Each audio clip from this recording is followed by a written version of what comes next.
Hello dear students, అందరికీ నమస్కారం. Welcome to our channel biology simple love YouTube channel and mobile app. Dear students, NTPC exam అనేది దగ్గర పడతా ఉంది.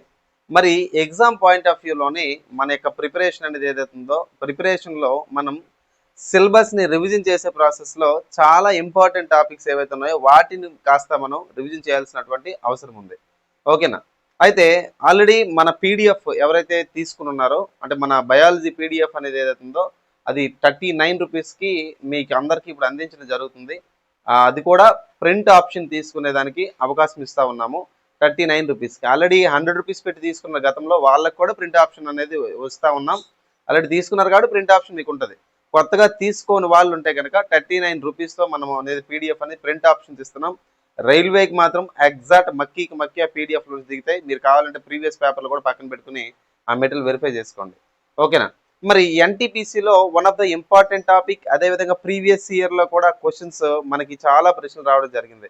మరి ఈ కణజాలాలు అని పిలుస్తున్నటువంటి ఒక టాపిక్ నిన్నండి దాదాపుగా 160 క్వశ్చన్స్కి పైగా, అంటే యానిమల్ టిష్యూస్ ప్లాంట్ టిష్యూస్ మీద కలిపి ప్రశ్నలు ఇవ్వడం జరిగింది. ఓకేనా? అయితే ఇప్పుడు ఈ వీడియోలో మనం ఏంటంటే ఈ ప్లాంట్ టిష్యూస్ చాలా మందికి అనేక రకాల సందేహాలు ఉన్నాయి. సో క్వశ్చన్స్ ఎప్పుడు ఎలా పడతా ఉన్నాయంటే దీని యొక్క బేసిక్ అంశాల పట్ల అవగాహన ఉంటే క్వశ్చన్ చేయొచ్చు అనమాట, ఆన్సర్ చేయొచ్చు అనమాట. సో ఏది ఈ కణజాల పాఠం మీద. సో ఇప్పుడు ఏంటంటే కణజాలాల గురించి మనం బేసిక్స్ అనేది తెలుసుకునే ప్రయత్నం చేద్దామండి. సాధారణంగా కణజాలాలు అంటే ఏంటి, కణజాలం లేదా టిష్యూ అంటే ఏంటంటే అంటే గ్రూప్ ఆఫ్ సెల్స్. ఓకేనా? గ్రూప్ ఆఫ్ సెల్స్ అంటే కణాల సముదాయం ఏదైతే ఉందో దాన్నే మనము టిష్యూ అని చెప్పి పిలుస్తాం. ఏమని పిలుస్తామండి? టిష్యూ అని చెప్పి మనం పిలవడం జరుగుతుంది. ఓకేనా? అయితే ఈ టిష్యూ అనే పిలుస్తున్నటువంటి, ఓకేనా, టిష్యూ అని పిలుస్తున్నటువంటి ఈ పదాన్ని ప్రపోజ్ చేసినటువంటి వ్యక్తి ఎవరు సార్ అంటే నెయ్మన్ గ్రూ. వాడినే ఎన్ గ్రూ అంటాం. శాస్త్రవేత్తల పేర్లు మనకు అవసరం లేదు. ఓకేనా? మరి టిష్యూ అనే పదాన్ని ప్రతిపాదించినటువంటి శాస్త్రవేత్త ఎవరంటే నెయ్మన్ గ్రూ అని మనం పిలుస్తా ఉన్నాం. ఓకేనా? అయితే ఇక్కడ నెయ్మన్ గ్రూ అనేవాడు ప్యారెంకైమా అనే పదాన్ని కూడా ప్రపోజ్ చేశాడు. ఓకేనా? దాన్ని మనం ఆహారానికి సంబంధించి ఆహారాన్ని నిల్వ చేసుకున్నటువంటి ఒక కణజాలం ఉంటుంది, ప్యారెంకైమా అంటారు. సో ఆ పదాన్ని కూడా ఆయన ప్రపోజ్ చేయడం జరిగింది. అయితే కణజాలం అంటే ఏంటంటే మీ అందరికీ తెలుసు, గ్రూప్ ఆఫ్ సెల్స్ అని చెప్పి మీకు చెప్పడం జరిగింది. మొక్కల యొక్క నిర్మాణాల గురించి అధ్యయనం చేయడాన్ని మనం ఏమని పిలుస్తామంటే ఎనాటమీ అని చెప్పి, అంటే ఎక్స్టర్నల్ స్ట్రక్చర్స్, బాహ్య అంశాల గురించి చేసే అధ్యయనాన్ని మనం ఏమని పిలుస్తుంటే ఎనాటమీ అని చెప్పి పిలుస్తాం. ఇది గ్రీక్ భాష పదం నుంచి తీసుకున్నాం. మరి గ్రీక్ భాషలోని ఎనా అంటే ఏంటంటే అప్, పైన అని అర్థం. అదేవిధంగా టోమ్ అంటే ఏంటంటే కటింగ్ అని అర్థం. ఒకటి ఈ రెండు పదాలని అనుసరించి మన ఎనాటమీ అనే పదాన్ని తీసుకోవడం జరిగింది. అయితే కణజాలాలు అంటున్నారు కదండి. కణజాలాలు సాధారణంగా అండి ఈ కణజాలాలు అంటే గ్రూప్ ఆఫ్ సెల్స్ కదా, ఇవి సాధారణంగా మనకి మొక్కలలో ఉంటాయి, అదేవిధంగా జంతువులలో కూడా ఉంటాయండి. ఎక్కడెక్కడండి? మొక్కలలో మరియు జంతువులలో ఈ కణజాలాలు అనేటివి కనిపిస్తూ ఉంటాయి అన్నమాట. కణజాలం అంటే ఏంటి? Group of cells. కణాలు ఉండే ప్రతి చోట కణజాలాలు ఉంటాయి, అంతే కదా. సో మొక్కలలో మరియు జంతువుల్లో కణజాలాలు ఉంటాయి. అయితే నేను ఇప్పుడు వృక్ష కణజాలాల గురించి మాట్లాడుతున్నాను. మొక్కలలో పెరిగే భాగాలు ఉంటాయి కదండి. మొక్కలు పెరిగే భాగాలు అంటే కాండమని, అంటే స్టెమ్ అని, లేకపోతే బ్రాంచెస్, కొమ్మలని ఉంటాయి కదా. ఈ పెరిగే భాగాలు, గ్రోయింగ్ ఏవైతే గ్రోత్ చూపిస్తా ఉన్నాయో ఆ గ్రోత్ అనేది ఉన్నటువంటి ఆర్గాన్స్, భాగాలు ఏవైతే ఉన్నాయో ఆ భాగాలు పెరుగుదలకు గల కారణం ఏంటంటే ఆయా భాగాల్లో, ఆయా పార్ట్స్ లో పర్టికులర్ గా ఒక కణజాలం ఉంది అని అర్థం. అర్థమైందా?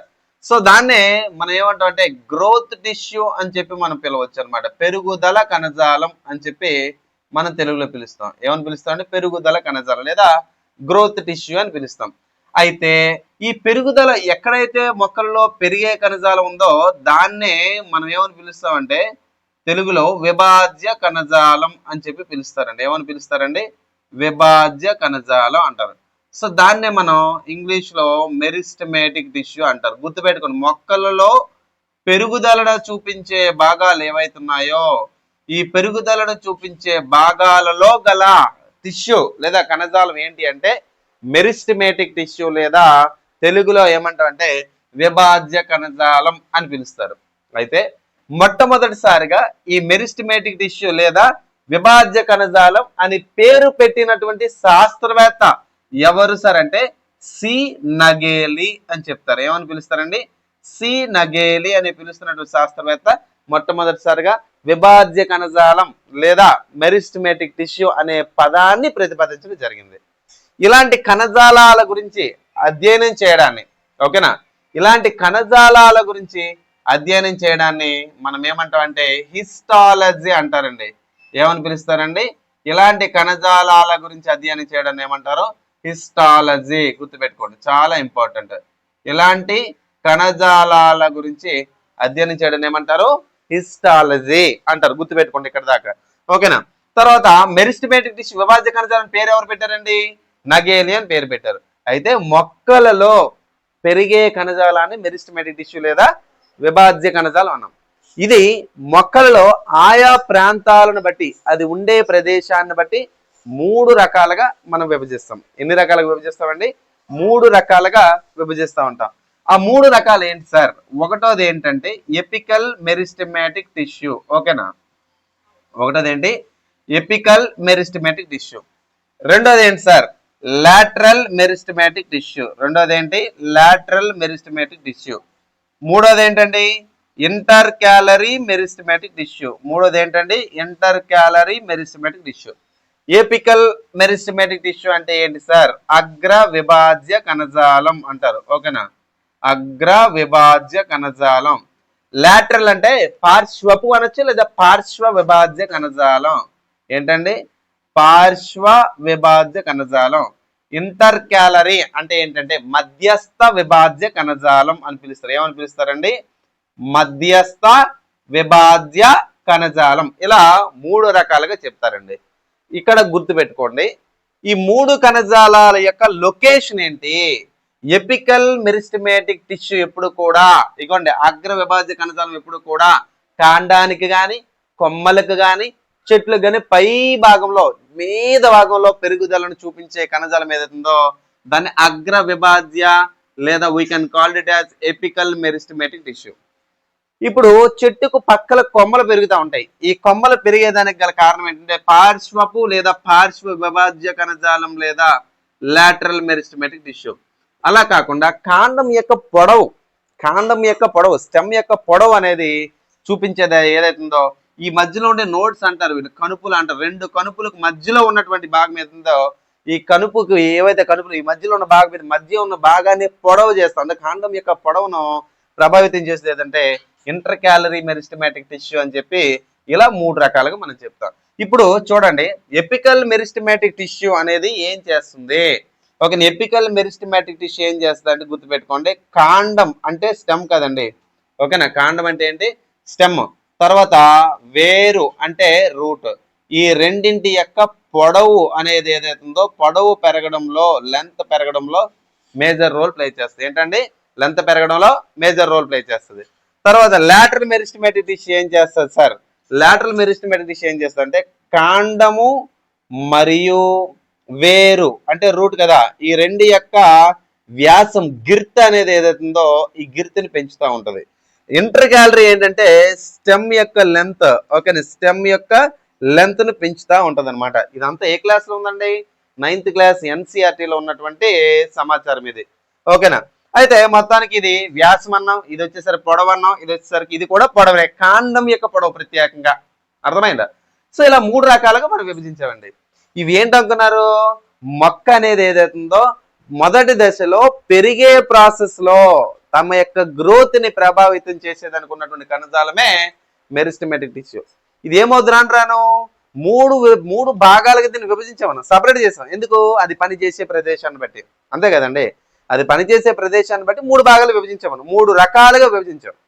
మరి మొక్క అనేది ఇంత మొక్క పెరిగిన తర్వాత అది చిన్న మొక్క, అది అలా పెరుగుతూ ఉంటే చెట్టు అవుతుంది. ఏమవుద్దండి? చెట్టు అవుతుంది అనమాట. మరి చెట్టు అయ్యే ప్రాసెస్ లో మనకి ఏమవుద్దండి? అయితే ఇంటర్ క్యాలరీ ఇలా 3 రకాలుగా మనం చెప్పుకున్నాం కదా, లాటరల్ అని, లేకపోతే ఎపికల్ అని, ఇంటర్ క్యాలరీ అని. ఇవేంటంటే మొక్క చెట్టు అవుతుంది. చెట్టు తర్వాత ఏదైతే మొక్క స్థాయి నుంచి చెట్టు స్థాయికి వెళ్తుందో దానిలో కొన్ని మార్పులు వస్తాయండి. ఆ మార్పులు ఏంటంటే మొక్క అనేది ఒక స్థాయికి చేరుకున్న తర్వాత, ఒక స్థాయి పెరుగుదల చేరుకున్న తర్వాత ఆ లోపల ఉన్నటువంటి ఈ విభాజ్య కణజాలు లేదా మెరిస్టమేటిక్ టిష్యూలో ఉన్నటువంటి సెల్స్ ఉంటాయి కదమ్మా, సెల్స్ అంటే కణాలు అంటారు. ఓకేనా, గుర్తుపెట్టుకు, సెల్స్ అంటే కణాలు అంటారు. ఈ కణాలు అనేవి డివైడ్ అవ్వడం ఆగిపోతాయి, విభజన చెందడం ఆగిపోతుంది. విభజన చెందడం అనేది ఆగిపోయిన తర్వాత, ఓకేనా, అంటే సెల్ డివిజన్, ఓకేనండి, సెల్ డివిజన్ అంటే దాన్ని డివిజన్ కూడా మనం అనొచ్చు. దాన్ని తెలుగులో విభజన అని పిలుస్తారు. ఏమని పిలుస్తారండి? విభజన. ఈ విభజన అనేది ఎప్పుడైతే ఆగిపోయిందో ఈ 3 రకాల టిష్యూస్ ఏవైతే ఉన్నాయో ఇవి మరొక స్ట్రక్చర్ గా మారుతాయి. అంటే కొన్ని పర్మనెంట్ టిష్యూస్ గా మారుతాయి. వాటిని మనం ఏమంటే శాశ్వత కణజాలాలు. ఏంటంటే శాశ్వత కణజాలాలు కొన్ని పర్మనెంట్ టిష్యూస్ గా మారుతాయి అన్నమాట. ఇలా మారే పద్ధతిని, ఇలా సెల్ డివిజన్ ఆపేసి వేరే టిష్యూస్ గా మారే పద్ధతిని మనం ఏమంటామంటే డిఫరెన్షియేషన్ అంటారు. మీకు కావాలంటే ఇప్పుడు ఒక క్వశ్చన్ డిస్ప్లే చేస్తాను చూడండి. ఓకేనా, నేను ఒక క్వశ్చన్ డిస్ప్లే చేస్తున్నాను చూడండి. ఇప్పుడు ఈ క్వశ్చన్కి ఆన్సర్ మీరు ఫైండ్ అవుట్ చేయండి. ఎవరికి ఫస్ట్ ఆన్సర్ తెలుసు వాళ్ళు కామెంట్ బాక్స్ లో కామెంట్ పెట్టండి. క్వశ్చన్ డిస్ప్లే చేస్తా చూడండి ఒకసారి. కనిపించు కదా క్వశ్చన్? ఓకేనా, సో ఆ క్వశ్చన్ మీరు ఆన్సర్ చేయండి. అయితే డిఫరెన్షియేషన్, ఇలా కణ విభజన ఆగిపోవడం అనేది జరుగుతుంది. జరిగి ఇవి శాశ్వతమైన కణజాలాలుగా దారితీస్తాయి. ఆ శాశ్వతమైన కణజాలాలకు దారితీసి ఈ ప్రొసీజర్ని మనం ఏమంటాం? డిఫరెన్షియేషన్ లేదా మనం ఏమని పిలుస్తామంటే విభేదనం అని చెప్పి పిలుస్తారు. ఏమని పిలుస్తారండి? విభేదనం అని చెప్పి పిలవడం జరుగుతుంది. ఏమని పిలుస్తారు? విభేదనం. మరి డిఫరెన్షియేషన్ చెందిన తర్వాత, విభేదనం చెందిన తర్వాత ఈ మెరిస్టమేటిక్ టిష్యూస్ అనేది మనకి 2 రకాలుగా మారుతాయి. ఒకటి యాక్చువల్గా పర్మనెంట్ టిష్యూ అనేది ఇందులో 2 రకాలు ఉంటాయండి.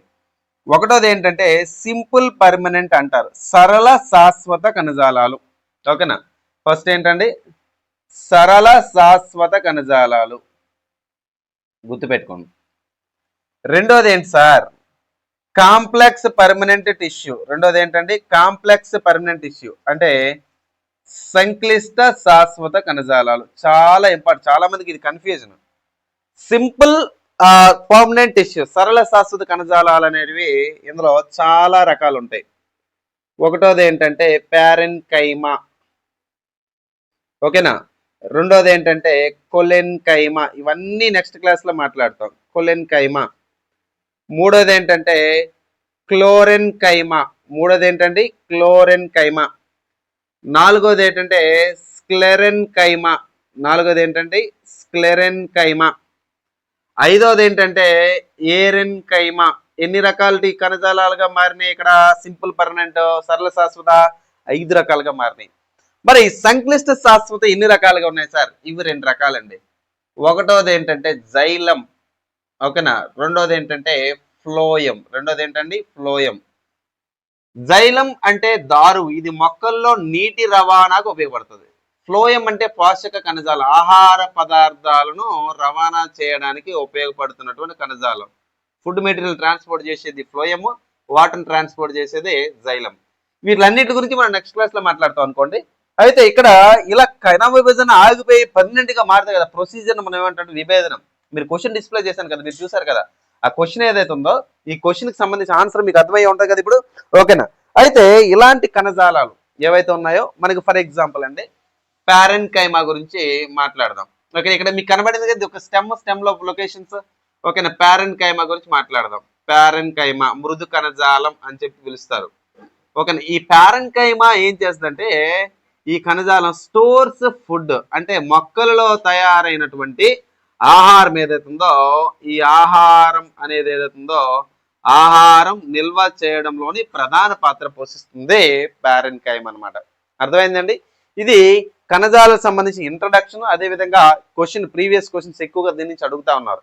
అయితే ఇప్పుడు నేను చెప్పినటువంటి క్లాస్ సంబంధించినటువంటి పీడిఎఫ్ మీకు కావాలంటే కనుక మన యొక్క టెలిగ్రామ్ గ్రూప్ లో జాయిన్ అవ్వండి. ఫ్రీ పీడిఎఫ్ ఇదైతే కనుక మీకు ఫ్రీగా టెలిగ్రామ్ లో అవైలబుల్ ఉంటుంది. టోటల్ సిలబస్ ఏ ఎగ్జామ్ మీరు ప్రిపేర్ అవ్వాలన్నా కానీ మన పీడిఎఫ్ అనేది ఏదైతుందో మన యాప్ లో అందుబాటులో ఉంది. అది కూడా 39 రూపీస్ మాత్రమే అందుబాటులో ఉంది. దాని యొక్క లింక్ కూడా ప్రొవైడ్ చేస్తే తీసుకోండి. ఓకేనా, మన యాప్ పేరు ఏంటంటే బయాలజీ ఇట్స్ సింపుల్ నౌ అని చెప్పేసి మన యాప్ పేరు.